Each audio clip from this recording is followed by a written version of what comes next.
I got the cash in the bag, stadium packed. Born a rock star in this life, gon' live it up on the attack. Baby, I'm bad, I just wanna get caught up in this life. I'm crazy, I'm mad, doing no cap. Only God wants you, better go live it up. Cash in the bag, stadium packed. Baby, I'm bad, yeah. Baby, I'm bad.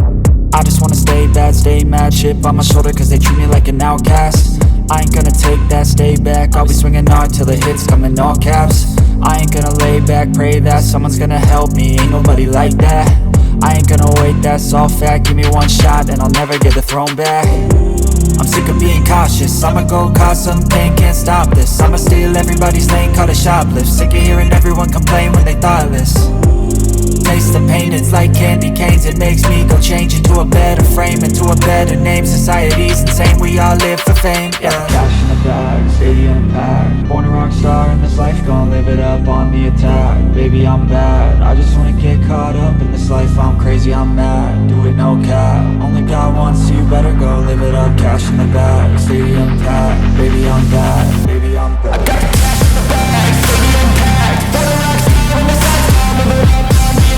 Baby, I'm bad, I just wanna get caught up in this life. I'm crazy, I'm mad, do it no cap. Only God wants you, better go live it up. Cash in the bag, stadium packed. Baby, I'm bad, baby, I'm bad. Cash in the bag, stadium packed. Born a rock star in this life, gon' live it up on the attack. Baby, I'm bad, I just wanna get caught up in this life. I'm crazy, I'm mad, do it no cap. Only God wants you, better go live it up. Cash in the bag, stadium packed. Baby, I'm bad, baby, I'm bad.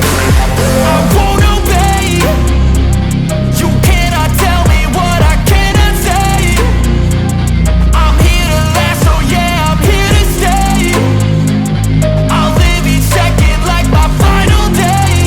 You can't take that away, yeah. Cash in the bag, stadium packed. Born a rock star in this life, gon' live it up on the attack. Baby, I'm bad, I just wanna get caught up in this life. I'm crazy, I'm mad, do it no cap. Only God wants you, better go live it up. Cash in the bag, stadium packed.